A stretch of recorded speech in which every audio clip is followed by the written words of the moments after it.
Hello everyone, I am Rashmi Prabha and welcome to my channel Combine CS the Extra Step.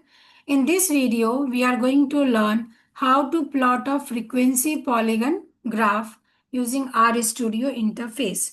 So let's get started. If you are new to our YouTube channel, do subscribe our YouTube channel for all the upcoming videos, and we are also providing the online classes for the UGC NET as well as Maharashtra SET aspirants.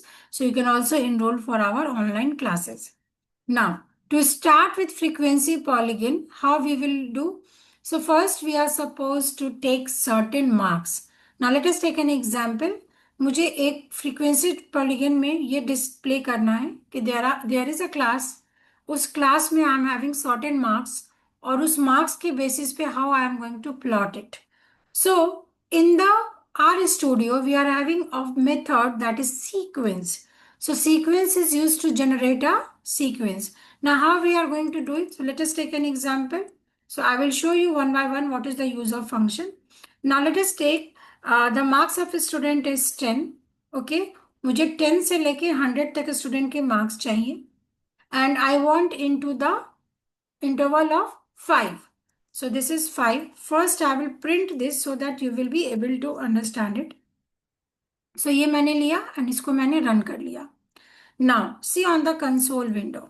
So I will do here Control L and then I will again execute. Okay.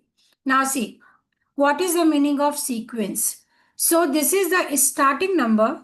This is the end of the number and this is my distribution, that is the gap difference. So it will start generating the sequence from 10, then 15, then 20, then 25 till 100. Again मैं repeat कर रही हूँ, बहुत ध्यान से देखिए. Sequence का meaning क्या है? आपने 1 से शुरू किया और 100 तक चले गए, 1 से शुरू किया 50 तक शुरू किए, तो am I going to write 1 2 3 4 5? नहीं, मुझे वो 1 2 3 5 नहीं लिखना है डेटा सेट में. मैं डेटा सेट में वैसा नहीं लिखना चाहती हूँ. Instead of that I am looking for a method जो मेथड ऑटोमेटिकली काम करे. It is just like a loop. जैसे आप पाइथन में, सी में, सी प्लस प्लस से लूप होते हैं कि लूप का एक स्टार्टिंग पोजीशन होता है और उसका एक एंड पोजीशन होता है और वो कितने डिफरेंस तक चलेगा लूप. सो सिमिलरली मैंने बोला मेरी मार्क्स शुरू होगी 10 से, मार्क्स खत्म होगा 100 पे और 5 का वहां पे डिफरेंस होना चाहिए. सो this is a sequence I have created. Okay. So this is a simple meaning of sequence method.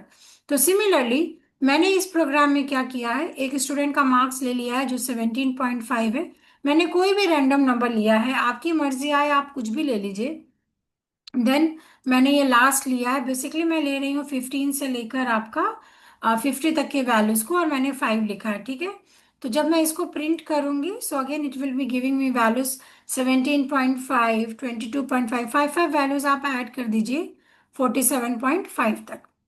इसके बाद मैंने एक दूसरा मेथड लिया है जो कि एक सिंपली मैं यहाँ पे फ्रीक्वेंसी क्रिएट कर रही हूँ. एक सिंपल डेटा सेट है जो कि फ्रीक्वेंसी के लिए मैंने क्रिएट किया है. So I will write create a frequency data set. ठीक है. So this is a simple method. ये क्यों लिया है? ये मैंने ऑकरेंस के लिए बताया है यहाँ पे कि 17.5 जो है वो दो स्टूडेंट को आएगा, 47.5 next number will be 3 and so on. तो ये जब आप प्रिंट करेंगे तो ये तो सिंपल प्रिंट मेथड है. It will give you the exact value जो हमने लिया है 231. Now next important method in this program is replicate.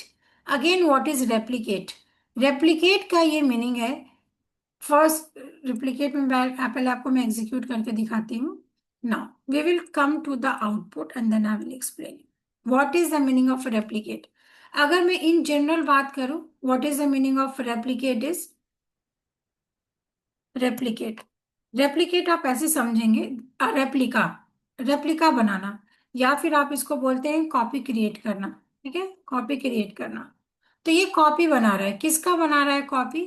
जो मैंने यहाँ पे मार्क्स डाला है 17.5, 17.5 को 2 टाइम्स तक हमें नंबर ऑफ ऑब्जर्वेशन लेना है. तो आप चेक करिए 17.5 यहाँ पे 2 टाइम्स आ गया. द नेक्स्ट नंबर है 22.5, ये कितनी बार आएगा? 3 टाइम्स आएगा. तो यू कैन चेक है ये 3 टाइम्स 22.5 यहाँ पे आ गया.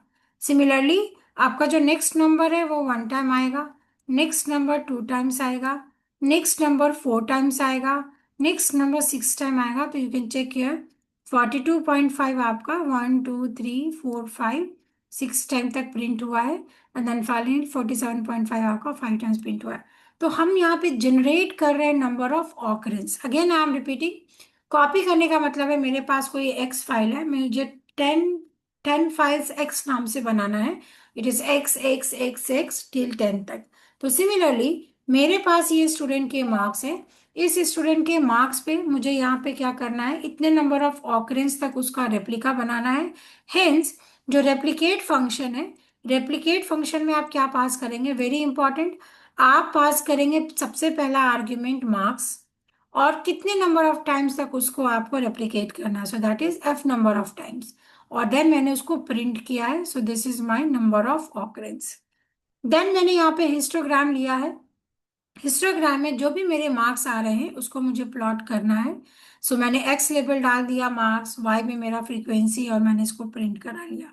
देन हिस्टोग्राम में वो लाइन प्रिंट करने के लिए मैंने यहाँ पे लाइन यूज किया है। Now in this example, if I will execute till here, then you will be get to know how it is executing. Now see. So ये बार चार्ट आपको दिख रहा है, ये बार चार्ट क्या है, मेरा हिस्टोग्राम, ठीक है। नाउ हिस्टोग्राम की अगर हम बात करें, सबसे पहले आपका 17.5 है। So I will compare the output. 17.5 कितनी बार आया है, 2 टाइम्स। तो ये देखिए 17.5 आपके 15 से 20 के बीच में है ना, बिकॉज 17.5 ऑब्वियसली इट इज 15 से 20 के बीच में, ये 2 टाइम्स तक आया है। देन उसके बाद नेक्स्ट है आपका 22.5, that is in between 20 to 25। तो ये मैंने वाई एक्सिस पे क्लास का मार्क्स लिया है, और फ्रीक्वेंसी आपका यहाँ पे है, तो आप चेक कर सकते हैं। पहले की फ्रीक्वेंसी थी 2, तो 2 टाइम्स तक वो गया है। नेक्स्ट की फ्रीक्वेंसी है 3, 3 टाइम्स तक गया है। नेक्स्ट की फ्रीक्वेंसी है 1, 1 टाइम्स तक गया है। Again 2, again 4, again 6, 5। तो सबसे पहले हमने क्या किया, हिस्टोग्राम मेथड की मदद से मैंने एक हिस्टोग्राम प्लॉट किया है, जिसमें मैंने ये लेबल्स दे दिया है, X label, Y label. Histogram का कलर ब्लू होगा, और जो इसका बॉर्डर है, बॉर्डर का कलर मैंने क्या डाला है, ब्लैक। नाउ इस हिस्टोग्राम पे आपको ध्यान से देखेंगे तो आपको ये पतली सी लाइन दिख रही होगी। ये लाइन कैसे आ रहा है, तो by using the method that is line method, जिसके अंदर जो भी क्लास मार्क्स है उसको प्लॉट करना है फ्रीक्वेंसी के अकॉर्डिंग। हेंस वो उस वैल्यूज को यहाँ पे इस तरीके से प्लॉट करके दे रहा है। इसके बाद मैंने और इंटरैक्टिव करने के लिए प्लॉट मेथड का यूज किया है, so that you can also explore as per your choice, and then I will show you how we are executing it. So I will execute this and go to run method.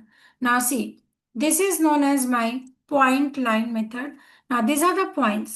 पहले मैंने histogram बनाया, histogram के बाद this is the second graph in the same which is scatter graph. Again अलग अलग तरीके से आप एक्सप्लोर कर सकते हैं स्कैटर ग्राफ, इसमें पॉइंट्स स्कैटर्ड फॉर्म में दिखेगा। इसके लिए आप यूज करते हैं प्लॉट मेथड। प्लॉट में आप यहाँ पे देख सकते हो, अगेन मैंने क्लास का मार्क्स लिया, नीचे सेम ही है, इस तरफ आपके वाई एक्सिस में फ्रीक्वेंसी है। जो भी पॉइंट्स है उस पॉइंट्स को पहले प्लॉट कर दो, उसके बाद उसको मैंने यहाँ पे लाइन ड्रॉ किया है। ना कैसे ये ड्रॉ किया है, तो बहुत इंपॉर्टेंट एक पैरामीटर होता है प्लॉट का, that is type. Type equals to, अगर आप ओ लिखेंगे, so basically it will represent line and points graph both, इसमें लाइन भी आ जाएगा और उसका पॉइंट भी आ जाएगा। बट अगर सपोज मुझे सिर्फ लाइन चाहिए तो टाइप क्या हो जाएगा, एल। तो अभी मैं आपको ये एग्जीक्यूट करके दिखाती हूँ। टाइप इक्वल्स टू एल, है ना, see this is only the line. अब मुझे सिर्फ लाइन नहीं चाहिए, सिर्फ पॉइंट्स चाहिए, उसके लिए आपका पी होता है। प्रोग्रामिंग इतना इजी है कि आप जो यूज करते हो, पॉइंट, पॉइंट का पी, लाइन का एल, दोनों चाहिए, बोथ, बोथ का ओ, इस तरीके से आप याद कर सकते हैं। So this is the point. तो जो लास्ट वाला मेथड है that will give you a better interactive presentation. Why, because उसमें पॉइंट के साथ साथ मैं यहाँ पे लाइन भी ड्रॉ कर रही हूँ, ठीक है। So hence this is a better way to represent your graph. See point भी है और लाइन भी है, ये मेरा क्या हो गया, स्कैटर ग्राफ हो गया। तो पहले मैंने क्या सिखाया आपको, इसमें आपको फ्रीक्वेंसी डिस्ट्रीब्यूशन में हमने क्या किया, हिस्टोग्राम प्लॉट किया, हिस्टोग्राम पे लाइन दिखाया। उसके बाद सेमी प्रोग्राम में मैंने आपको स्कैटर दिखाया, किस तरीके से स्कैटर ग्राफ को प्लॉट कर सकते हैं। और अल्टीमेटली आपने यहाँ पे क्या सीखा है, दो इंपॉर्टेंट मेथड सीखा है, सीक्वेंस और किस तरीके से रेप्लिकेट मेथड का यूज होता है। ये दोनों ऐसा मेथड है आर स्टूडियो का जो आप मल्टीपल टाइम्स किसी भी प्रोग्राम में यूज करने वाले हैं। अब फ्रीक्वेंसी पॉलीगन हमें यहाँ पे क्वेश्चन में डिस्प्ले करना था। फ्रीक्वेंसी पॉलीगन का ये मतलब होता है कि आपने जो नंबर लिया है 12.5 से, और नंबर जो लास्ट में आपका गया है दैट इज 47.5। 17.5 से हमने शुरू किया है और 47.5 तक गए हैं। तो यहाँ पे आप क्लियरली देख सकते हो, जो पहला नंबर है वो वाई एक्सिस को टच नहीं कर रहा है। सिमिलरली जो लास्ट वाला पॉइंट है वो भी मेरे किसी भी एक्सिस को टच नहीं कर रहा है। तो पॉलीगन बनाने के लिए मुझे जो दोनों मेरा एंड पॉइंट है, this is my first and point, this is my second and point, दोनों को कनेक्ट करने की जरूरत होती है। कैसे कनेक्ट करेंगे, अगर पहले वाले नंबर में 5 और ऐड कर दें, मैं 5 क्यों बोल रही हूँ, बिकॉज मेरा गैप कितना है, 5 का है। और लास्ट वाले नंबर में अगर मैं 5 ऐड कर दूं तो लास्ट नंबर क्या हो जाएगा, 52.5। तो मैंने अगेन यहाँ से एक एरे बना लिया जिसकी वैल्यू शुरू हो रही है 17.5 के 5 मार्क्स पहले तक, और वो पूरा जा रहा है आपके 52.5 तक। तो मुझे दोबारा से यहाँ पे मार्क्स लिखने की जरूरत नहीं है, ये ऑटोमेटिकली वहां से ले लेगा। और उसके बाद ये मेरा हो गया एक्स एक्सिस। तो आप जैसे ही ये एक्स एक्सिस लेंगे तो ये पॉइंट बढ़ के यहाँ तक आ जाएगा और ये पॉइंट यहाँ तक चला आएगा। और y की बात करें तो y तो सेम ही है, y में तो कुछ भी नहीं चेंज किया, y में तो सिर्फ फ्रीक्वेंसी की वैल्यू शो किया है। हेंस इसके स्टार्टिंग में और एंड में हमने जीरो से ही प्लॉट किया है।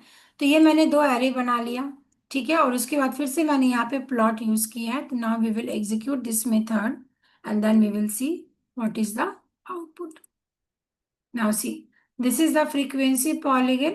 Now you can see ये ओरिजिन से शुरू हो रहा है और ये लास्ट तक जा रहा है, सेम ही है, लास्ट तक जा रहा है। अब यहाँ पे लाइन आ रहा है, आपको अगर लाइन नहीं चाहिए तो मैंने यहाँ लिखा ओ, तो लाइन के साथ वो दोनों डिस्प्ले हो जाएगा।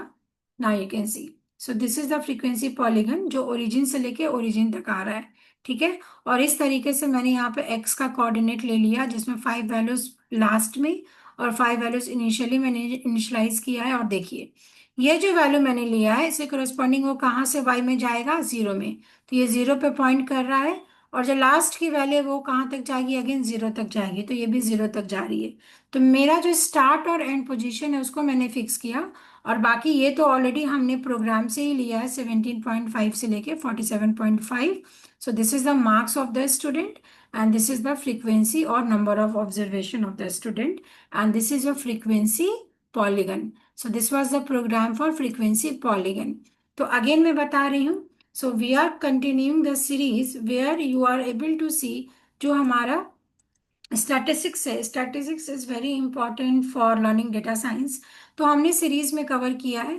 आप यूट्यूब चैनल पे जाएंगे, यूट्यूब चैनल में आप स्क्रॉल करके नीचे आ जाएंगे होम सेक्शन में। होम सेक्शन में आपको यहाँ पे क्लियरली दिख जाएगा स्टैटिस्टिक्स का playlist. Now you can see here, इसमें मैंने बहुत सिंपल तरीके से शुरू किया है। सैंपल क्या है, पॉपुलेशन क्या है, अभी हम ग्राफ सीख रहे हैं, histogram, line chart, scatter plot, ogive, stem and leaf, similarly और भी सीखेंगे। और साथ में मैं अब आपको सिखाऊंगी मीन, मीडियन, मोड क्या है, किस तरीके से आप उसको प्लॉट कर सकते हैं। And then we will be going to learn the advanced method of RStudio or stats which is helpful for the data science students। तो इस वीडियो में इतना ही रखेंगे। जरूर चैनल को सब्सक्राइब करके रखें for all the upcoming videos. And if you are having any doubt related to any videos और if you want to enrol for online classes तो आप इस वीडियो के कमेंट सेक्शन में पूछ सकते हैं। Thank you so much for watching us.